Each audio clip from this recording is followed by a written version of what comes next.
Welcome to our channel. आज हम लोग क्लास 9th की जो कंप्यूटर एप्लीकेशंस की सीरीज़ चल रही थी उसमें 5वां लेक्चर पढ़ेंगे। ये हमारा 5वां लेक्चर होगा उस सीरीज़ का, जिसका टॉपिक है स्टोरेज डिवाइसेस। तो चलिए शुरू करते हैं अपनी वीडियो को। स्टोरेज डिवाइसेस, आखिर स्टोरेज डिवाइसेस होते क्या हैं? A storage device is used in the computer to store the data. Storage device का काम क्या होता है? कंप्यूटर में डेटा को स्टोर करना। It provides one of the core functions of modern computer. Storage device modern computer के 4 core functions में से एक को प्रोवाइड करता है। इसका काम क्या होता है कि पूरे के पूरे कंप्यूटर में जो मेमोरी का काम होता है, मेमोरी को कैसे इस्तेमाल किया जाए, कैसे उसको यूज़ करा जाए डेटा को स्टोर करने के लिए, फंक्शन को प्रॉपर तरीके से काम में लाने के लिए, वो कौन प्रोवाइड करता है? Storage device. अगर आपने स्टोरेज डिवाइस के बारे में नहीं जानते हैं, आप लोग कोर फंक्शनलिटी नहीं जानते हैं, तो आप लोग मेरा पुराना लेक्चर 2 कंपोनेंट्स ऑफ कंप्यूटर को जाकर देख सकते हैं। उसकी जो लिंक है वो ऊपर आई बटन में आपको शो रही होगी। अब आते हैं हम टाइप्स ऑफ स्टोरेज पे। स्टोरेज कितने टाइप्स के होते हैं? स्टोरेज मेनली 4 टाइप्स के होते हैं। अब तक आप लोगों ने जो पढ़े होंगे वो केवल 2 पढ़े होंगे, प्राइमरी और सेकेंडरी।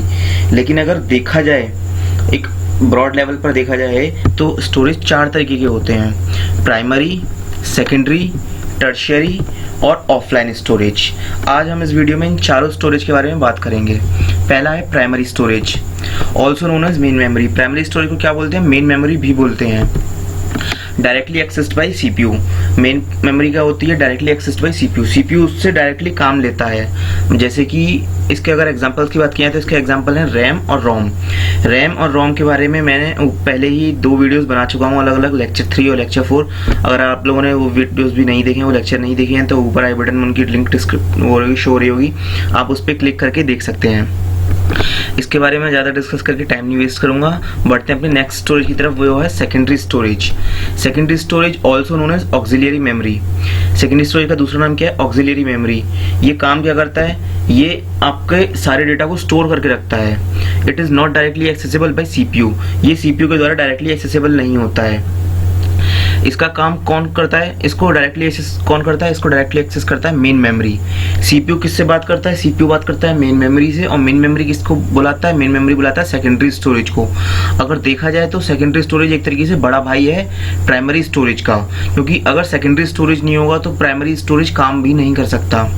आप अकेले रैम और रोम के बदौलत काम नहीं कर सकते हैं। इसका जो एग्जाम्पल है, मेन एग्जाम्पल, वो है हार्ड डिस्क। अगर किसी कंप्यूटर में, लैपटॉप में या कहीं किसी भी डिवाइस में, मोबाइल ही क्यों ना आप ले लें, अगर उसमें हार्ड डिस्क नहीं होगी, स्टोरेज, मेन स्टोरेज नहीं होगी, सेकेंडरी स्टोरेज, तो आप उसमें काम नहीं कर सकते हैं। इकलौते रैम और रोम की बदौलत, उनके ही दम पर आप किसी भी कंप्यूटर को चला नहीं सकते हैं। क्यों? रैम का काम, मेन का काम क्या होता है? स्पीड देना, स्पीड इंक्रीज करना किसी भी प्रोसेसिंग में। और रोम का काम क्या होता है? इंस्ट्रक्शंस देना, या फिर कहें बूट करना कंप्यूटर को। अब रोम ने कर दिया, कंप्यूटर बूट कर दिया, स्टार्ट कर दिया। रैम ने कोई भी हमने प्रोसेस स्टार्ट किया, उस प्रोसेस को उसने स्पीड अप करना स्टार्ट करा, लेकिन वो प्रोसेस बेसिकली सेव कहाँ हो रहा है, स्टोर कहाँ हो रहा है? उसके अंदर के जितने भी डेटा है वो कहाँ स्टोर हो रहा है? वो सब स्टोर होता है हार्ड डिस्क में। तो हार्ड डिस्क जो है सेकेंडरी स्टोरेज एक तरीके से बड़ा भाई है किसका? प्राइमरी स्टोरेज का। रैम रोम का बड़ा भाई है हार्ड डिस्क। अगर हार्ड डिस्क ना हो तो रैम और रोम अकेले कुछ नहीं कर सकते। अब पढ़ते हैं हार्ड डिस्क के बारे में। हार्ड डिस्क आखिर में है क्या? हार्ड डिस्क ड्राइव, इसको हम ज़्यादातर HDD के नाम से भी जानते हैं, हार्ड डिस्क ड्राइव। ये मेन और लार्जेस्ट डेटा स्टोरेज है कंप्यूटर में। रैम मैक्सिमम से मैक्सिमम 4 GB, 8 GB, 16 GB इतनी ही आती है। और ज़्यादा बहुत बड़े लेवल पे कंप्यूटर चल रहा है तो आपका 32 GB गेमिंग कंप्यूटर में। रोम आपकी बहुत छोटी आती हैं। अगर उनके कंपैरिजन में देखा तो हार्ड डिस्क बहुत ज़्यादा लार्ज है। कैसे? इसकी स्टार्टिंग ही 160 GB और 80 GB से इसकी स्टार्टिंग हुई थी। जो पहली हार्ड डिस्क बनी थी वो अभी 80 GB की बनी थी, सबसे छोटी। और आज के टाइम पे 2 टेराबाइट और 4 टेराबाइट की हार्ड डिस्क आती हैं। स्टोरेज कैपेसिटी है जो बेसिकली अब मिलती जो है वो है 160 GB से 2 TB तक की। Rotation speed of hard disk very from 4500 RPM to 7200 RPM।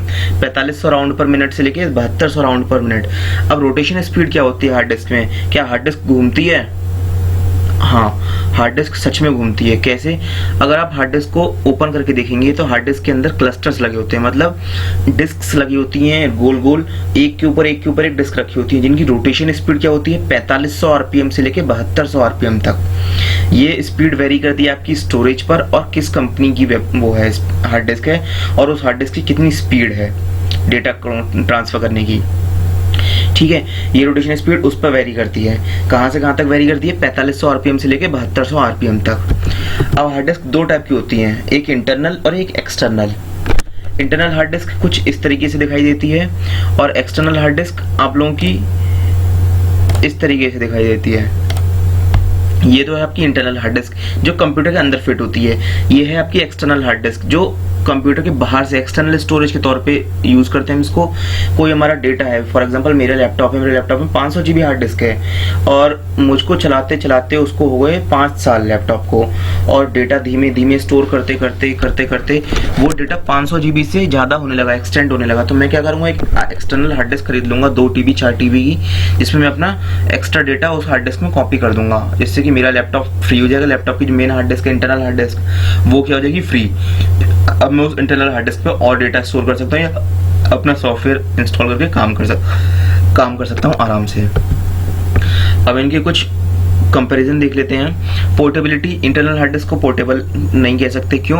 क्योंकि एक बार वो कंप्यूटर में फिट हो गई तो हो गई, उसको एक जगह से दूसरी जगह ले जाना बेकार है, ले जा ही नहीं सकते आप एक तरीके से, क्योंकि वो एक मदरबोर्ड के संग अटैच हो जाती है, उसके मदरबोर्ड के फंक्शन उसमें लग जाते हैं। एक्सटर्नल हार्ड डिस्क पोर्टेबल होती है, आप एक सिस्टम में लगा लीजिए, दूसरे सिस्टम में लगा लीजिए, तीसरे सिस्टम में, जितने सिस्टम में चाहे उतने सिस्टम में लगा लीजिए, एक जगह से दूसरी जगह भी उसको लेके जा सकते हैं। इंटरनल हार्ड डिस्क की price less expensive as comparison to external. External hard disk के मुकाबले थोड़ी सस्ती मिलती है और एक्सटर्नल क्योंकि पोर्टेबल है इस वजह से महंगी मिलती है। इंटरनल हार्ड डिस्क की स्पीड फास्ट होती है। क्यों? क्योंकि वो एक जगह पर फिक्स होती है, वो उसको बार बार रिमूव नहीं करना पड़ता, उसको बार बार नए हार्डवेयर के साथ कंपेटेबल होने की जरूरत नहीं है। एक्सटर्नल हार्ड डिस्क की स्पीड थोड़ी स्लो होती है, क्योंकि जब कभी भी हम एक्सटर्नल हार्ड डिस्क को अटैच करते हैं किसी भी कंप्यूटर या लैपटॉप के साथ, तो पहले उसके मदरबोर्ड के साथ वार्तालाप, मतलब एक कहते हैं ना म्यूचुअल अंडरस्टैंडिंग बनाने की कोशिश करता है। इंटरनल हार्ड डिस्क का साइज बिग होता है और एक्सटर्नल हार्ड डिस्क का साइज स्मॉल होता है। इंटरनल हार्ड डिस्क का साइज बिग इसलिए होता है क्योंकि वो अंदर फिट होनी है, उसको बार बार रिमूव करना होता नहीं है, और एक्सटर्नल हार्ड डिस्क को हमें इधर से उधर ट्रांसफर करना होता है, पोर्टेबल होती है, इधर से उधर लेके जानी होती है, इसलिए उसका साइज क्या होता है स्मॉल। अब बात करते हैं हम टर्शरी स्टोरेज के बारे में। ये तो हम लोगों ने अब तक पढ़े थे प्राइमरी और सेकेंडरी, अब हम पढ़ेंगे टर्शरी स्टोरेज, तीसरे टाइप का storage. Involves a robotic mechanism which will mount, insert and dismount, eject removable mass storage media into a storage device। Mount का मतलब होता है इंसर्ट करना, अंदर लगाना, और डिसमाउंट का मतलब होता है इजेक्ट करना, उसको निकालना। ठीक है, टर्शरी स्टोरेज में क्या होता है? टर्शरी स्टोरेज एक रोबोटिक मैकेनिज्म को इन्वॉल्व करती है जिसका काम क्या होता है इंसर्ट करना और इजेक्ट करना रिमूवेबल मास स्टोरेज मीडिया को।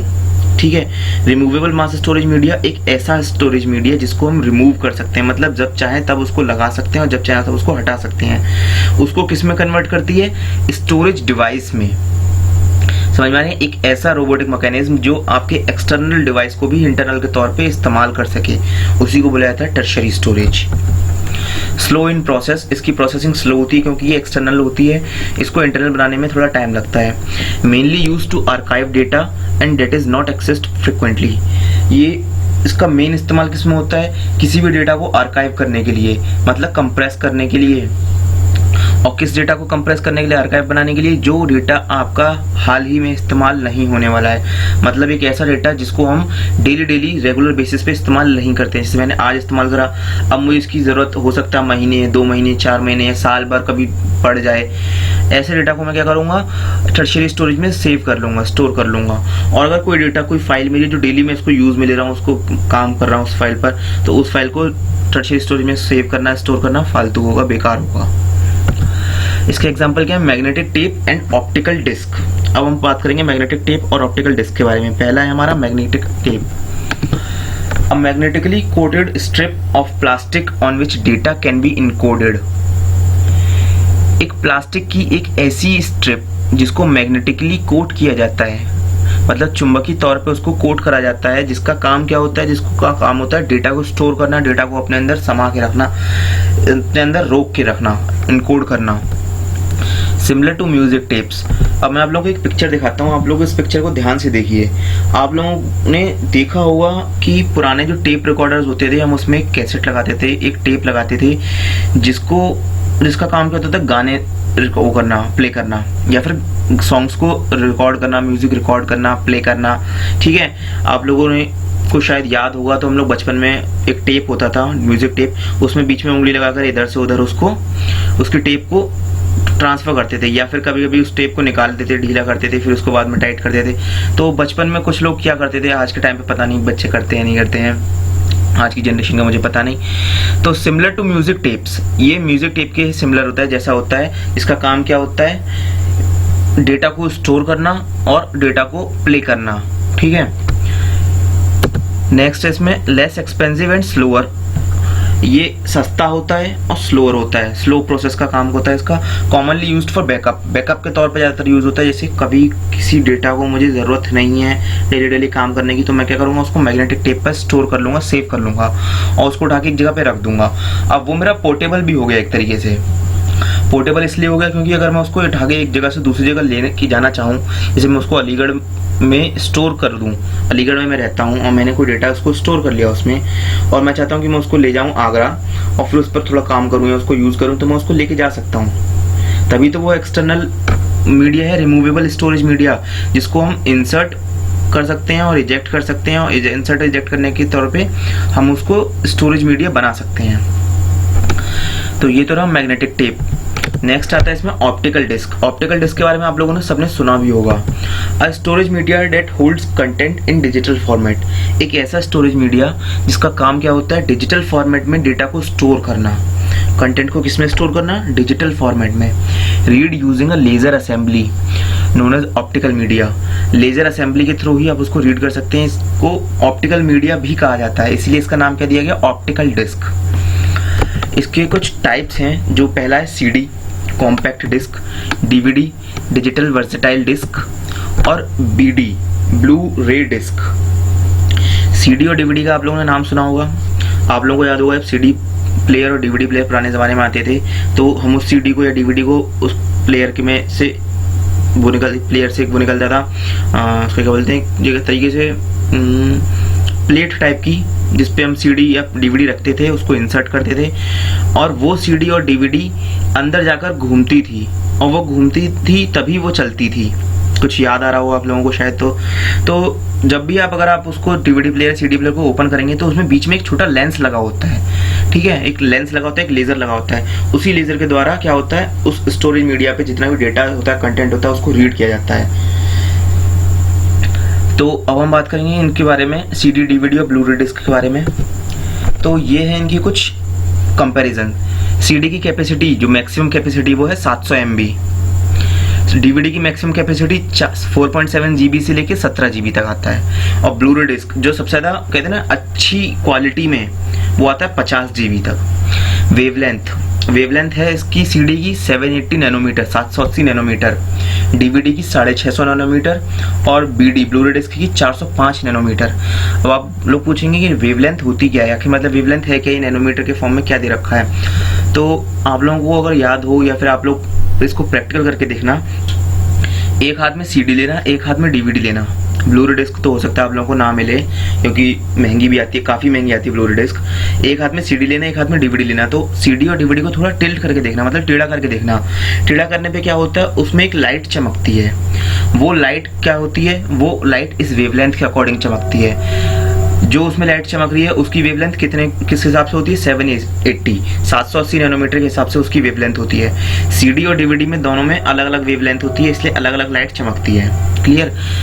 अब आते हैं रीड और राइट स्पीड के बारे में। सीडी की स्पीड कितनी होती है, 1200 KB पर सेकेंड। एक सेकेंड में 1200 KB को रीड या राइट करता है। डीवीडी में 10.5 MB पर सेकेंड, और ब्लू रे डिस्क की स्पीड 36 MB पर सेकेंड, 36 MB पर सेकेंड। इनके कुछ एग्जांपल्स हैं। सीडी के एग्जांपल्स हैं सीडी रोम, CDR और CDRW। CDRW था सीडी रीराइटेबल, एक ऐसी सीडी जिसको हम दोबारा रीराइट कर सकते हैं। ये सीडी के टाइप्स हैं, क्योंकि एक सीडी तो वो आती है जिसमें पिक्चर आती थी, बाजार से खरीद के लाते थे, 50 रुपए की सीडी, 100 रुपए की सीडी पिक्चर वाली, इसमें 4 मूवीज होती थी। वो सीडी रोम और सीडी आर्क के फॉर्म में आती थी, मतलब उसको आप केवल रीड कर सकते हैं, उस पर कुछ लिख नहीं सकते। एक सीडी होती है RW रीराइटेबल, जिसमें क्या होता है हम बाजार से ब्लैंक सीडी लेके आते हैं, उसमें कुछ डेटा स्टोर करते हैं और उस सीडी को बर्न करते हैं, उसको फाइनल बनाते हैं, तो उस सीडी को क्या बोलते हैं, रीराइटेबल सीडी RW। उसी तरीके से DVD भी आती हैं, DVD रोम, DVD plus R/RW, DVD minus R/RW और DVD रैम। उसी तरीके से ब्लू रे डिस्क में भी आती हैं दो टाइप्स की, BD-R और BD-RE। क्लियर। तो ये तो रहा ऑप्टिकल डिस्क के बारे में, और इससे पहले हमने पढ़ा था मैग्नेटिक डिस्क, मैग्नेटिक टेप्स। तो ये है आपका टर्शरी स्टोरेज। नेक्स्ट है हमारा ऑफलाइन स्टोरेज। ऑफलाइन स्टोरेज नाम से ही क्लियर है, दो स्टोरेज, एक ऑनलाइन एक ऑफलाइन।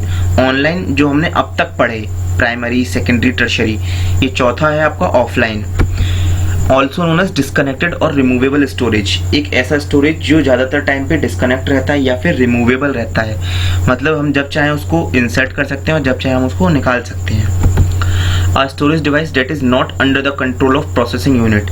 एक ऐसा स्टोरेज डिवाइस जो प्रोसेसिंग यूनिट, CPU में जो कंट्रोल यूनिट होता है उसके अंडर काम नहीं करता, उसके कंट्रोल में नहीं आता, उस स्टोरेज डिवाइस को क्या बोलते हैं, ऑफलाइन स्टोरेज। इंसर्टेड और connected by a human operator. Human operator मतलब हम लोगों के द्वारा या तो उसको इंसर्ट किया जाता है या कनेक्ट किया जाता है, या फिर उसको डिसमाउंट किया जाता है, निकाला जाता है, अनमाउंट किया जाता है। इसके एग्जांपल्स हैं floppy disk, USB flash drive और मेमोरी कार्ड। जब हमें ज़रूरत पड़ती है हम तभी इसको इंसर्ट करते हैं, वरना उसकी ज़रूरत ही नहीं। पहला है इसमें floppy disk. A soft magnetic disk. Floppy disk बहुत ज़्यादा सॉफ्ट होती है, सॉफ्ट इन द फॉर्म मतलब अगर आप उसमें थोड़ी सी पावर लगाएं, थोड़ी सी ताकत लगाएं ना, तो तुरंत वो चटक जाएगी, टूट जाएगी, खराब हो जाती है। फ्लॉपी डिस्क को अगर आप थोड़ी सी हल्की सी ऊंचाई से भी कहें, अगर 5-6 इंच की ऊंचाई से भी आप उसको पटकेंगे तो उसमें क्रैक आ जाता है, मतलब वो खराब हो जाती है। और एक बार अगर फ्लॉपी डिस्क खराब हो गई तो उसको सही करना बिल्कुल बेकार है, मतलब वो हो ही नहीं सकती किसी भी केस में, इम्पॉसिबल है उसको सही करना। आपको नई फ्लॉपी डिस्क ही खरीदनी पड़ेगी। पोर्टेबल होती है, लेस एक्सपेंसिव होती है और less storage capacity. Floppy disk जो होती है वो MBs के फॉर्म में होती है, 5 MB, 10 MB, 15 MB। इसकी मैक्सिमम कैपेसिटी इतनी ही होती है, ज़्यादातर जोर मार के आप ला सकते हैं 15, 20, 30 MB तक, बस इससे ज़्यादा इसकी कैपेसिटी नहीं होती। लेकिन हाँ पोर्टेबल होती है। जब एक्सटर्नल हार्ड डिस्क नहीं थी, पेन ड्राइव नहीं थे, CD नहीं थी, तब फ्लॉपी डिस्क का इस्तेमाल किया जाता था एक जगह से दूसरी जगह डेटा ट्रांसफ़र करने में। अब ये देखिए, एक ये फ्लॉपी डिस्क है जो 5.25 इंचेस की है, मतलब 5.25 इंच की फ्लॉपी डिस्क है। दूसरी ये फ्लॉपी डिस्क है जो 3.5 इंच की फ्लॉपी डिस्क है। ये दो टाइप्स हैं, सबसे पहले आती थी 5.25 इंच की, बाद में उसमें आना स्टार्ट हो गई 3.5 इंच की। 3.5 इंच की जो फ्लॉपी डिस्क आती थी उसकी स्टोरेज थोड़ी सी ज़्यादा होती थी बजाय 5.25 इंच की से। नेक्स्ट हमारा USB फ्लैश ड्राइव। इसको आप लोग सब जानते हैं और इस्तेमाल भी करते होंगे, also known as pen drive. Pen drive को भी सब जानते हैं। पेन ड्राइव का ही असली नाम क्या है, USB फ्लैश ड्राइव। ये देखिए, ये है आपकी पेन ड्राइव। पेन ड्राइव आज के टाइम पे ऑलमोस्ट हर कंपनी बनाती है, Cruzer, Kingston, SanDisk, HP, Dell, सब कोई पेन ड्राइव बनाने में लगा रहता है। स्मॉल, छोटी होती है, जेब में फिट होने लायक होती है। Portable flash memory card. Portable flash memory card मतलब एक जगह से दूसरी जगह उसको ले आना बहुत आसान होता है। That plugs into a USB port. किसी भी कंप्यूटर में या लैपटॉप में केवल और केवल USB पोर्ट में ही इंसर्ट होती है। अगर मैं आप लोगों को दिखाऊं तो ये जो आपको पोर्ट दिख रहा है, ये पोर्ट कहलाता है USB पोर्ट। इसी तरीके का जो पोर्ट होता है उसी पोर्ट में ये कनेक्ट होती है और किसी पोर्ट में कनेक्ट नहीं होगी। ठीक है, इसका काम क्या होता है, पोर्टेबल हार्ड ड्राइव के तौर पे भी ये काम करती है। पोर्टेबल हार्ड ड्राइव मतलब इसमें कोई डेटा स्टोर करा और एक जगह से दूसरी जगह हमने ट्रांसफर कर दिया।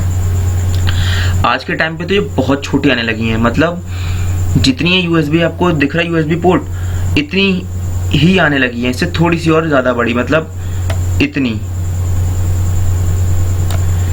छोटी आने लगी है आज के टाइम पर तो। ठीक है, स्टोरेज कैपेसिटी इसकी कितनी है, 256 MB से 128 GB तक। स्टार्टिंग में जो आई थी वो आई थी 256 MB। फ्लॉपी डिस्क के मुकाबले 256 MB बहुत ज़्यादा हो गया, ऑलमोस्ट 10 गुना हो गया, और 10 गुना 20 गुना, ठीक है, 10 टाइम्स से 20 टाइम्स हो गया। और आज के टाइम पे जो पेन ड्राइव्स आ रही हैं वो ऑलमोस्ट 128 GB के अप्रॉक्स आ रही हैं, मतलब उनकी स्टोरेज कैपेसिटी कितनी है, 128 GB। नेक्स्ट हमारा मेमोरी कार्ड।